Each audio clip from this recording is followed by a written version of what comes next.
Yang pertama kita bahas akhlakul karimah. Banyak orang menyamakan antara akhlak dengan etika. Kamu kenapa nggak beretika? Etika itu kesepakatan sekelompok manusia untuk sekelompok orang pada waktu tertentu. Itu etika. Makanya ada kode etik jurnalistik. Nggak boleh sebut nama. Maka sebut inisial. Siapa? UAS.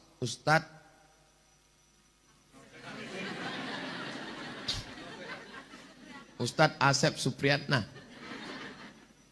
Itu termasuk kode etik jurnalistik. Kesepakatan sekelompok manusia, insan pers, untuk sekelompok manusia, mereka saja, pada waktu tertentu. Yang pada waktu lain nanti bisa saja berubah. Itu etika. Begitu juga ada etika di pesawat. Jadi ketika saya naik pesawat, itu orang di pesawat itu ramah sekali. Saya ini ustadz. Jadi kalau naik pesawat itu saya nunduk. Karena kita diajarkan ghaddul basar. Tapi dia nyapa kita, nomor berapa? Kita mau nggak lihat, takut salah tempat duduk. Begitu kita duduk ditanya, mau minum apa? Mau minum teh atau kopi? Saya mau minum teh. Mau minum teh daun, teh pucuk apa teh celung? Saya mau teh daun. Mau yang hangat atau hangat kuku atau yang panas sekali? Panas. Mau manis atau manis aja atau manis seperti aku? Ramahnya minta ampun ya Allah. Tapi begitu sampai di airport, sama-sama jalan, sama-sama bawa koper. Dia udah gak kenal lagi sama kita. Kenapa? Ini namanya etika. Karena dia diatur oleh sebuah etika kesepakatan manusia untuk waktu tertentu di tempat tertentu. Kalau ditanya, kamu kenapa ramah sekali tadi waktu di atas? Ya memang saya dituntut ramahnya sama kamu di atas. Karena saya dibayar untuk itu. Di bawah ini kita udah gak kenal lagi. Itu etika namanya.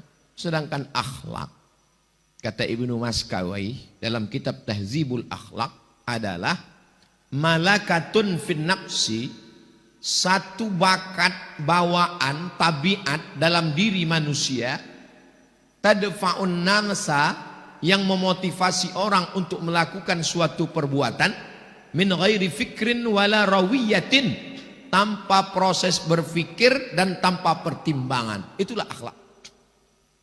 Jadi kalau ibu punya anak, begitu ngelihat fakir miskin, dia langsung nangis dan dia bilang, "Ma, sepatu adik yang di rumah kasih ke kakak itu aja ya." Itu berarti sudah berakhlak tanpa proses berpikir. Cuman kadang anaknya nggak mikir, orang tuanya mikir. Jadi sebenarnya yang berakhlak anaknya atau orang tuanya? Anaknya udah berakhlak, orang tuanya nggak ada akhlak. Jadi anak itu adalah cerminan orang tua. Apa makna anak itu cerminan orang tua? Kita kalau bercermin, bagaimana wajah kita, begitulah yang terlihat di cermin. Jadi kalau ada orang heran, saya kok hitam sekali ya Pak Ustadz? Ya itu aslinya. Nggak mungkin wajah kamu hitam di situ glowing. Itu kacanya kaca apa? Kaca paling jujur. Walaupun kadang kaca nggak jujur. Telinga kanan terlihat di sebelah kiri. Makanya kalau kita dipoto dengan mirror, kaca, kita selalu kena fitnah. Ustadz kok minum tangan kiri? Ini selfie, bodoh. Ustadz ini kasar sekali ngomong. At-takabbur lil mutakabbir sodakoh. Kasar pada orang yang kasar, sodakoh. Nah, jadi kalau kita sudah paham, nggak usah latah pakai etika. Kalaupun mau pakai etika, Islamic ethic, Islamic morality, moral, etika, akhlak, ketiga-tiganya terkait dengan perilaku, tindak, tanduk, sikap, perbuatan manusia. Bedanya, kalau moral dan etika, buatan manusia. Boleh jadi kita dianggap tidak beretika di Mesir. Tapi di tempat kita, orang Mesir boleh jadi dianggap tidak beretika. Contohnya, ketika masih anak baru di Mesir, nunggu bis lama berdiri. Capek berdiri jongkok. Datang anak-anak lama. Jangan jongkok, berdiri. Kenapa? Di sini pantang jongkok. Jongkok tuh Oh gitu ya, iya. Jadi kalau mau berdiri atau duduk di trotoar. Anak Indonesia. Nanti kalau ke Kairo kelihatan yang duduk di trotoar itu anak Indonesia. Kalau naik taksi itu anak Malaysia. Nggak usahlah kita lanjutkan cerita penderitaan ini.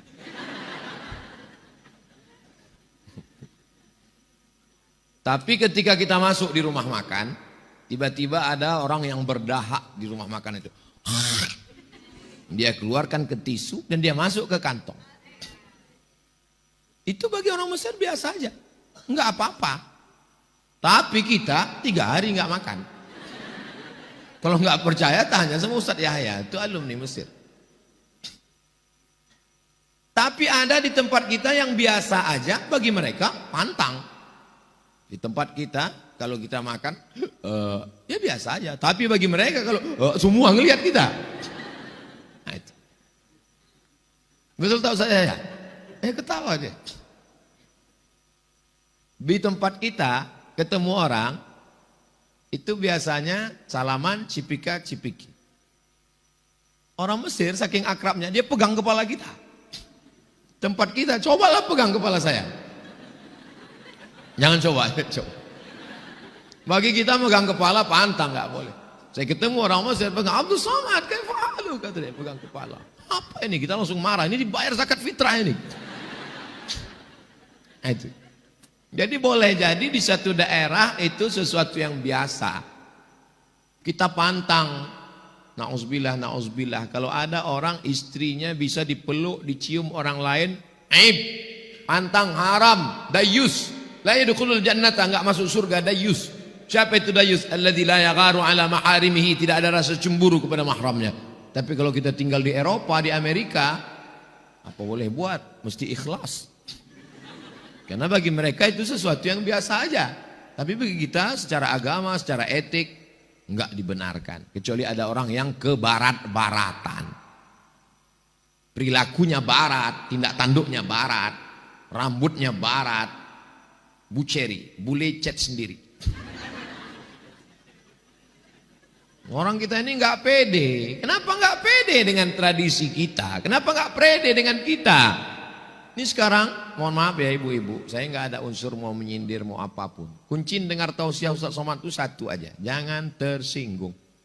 Beberapa jamaah mendengar tausiah tersinggung, pulang meninggal.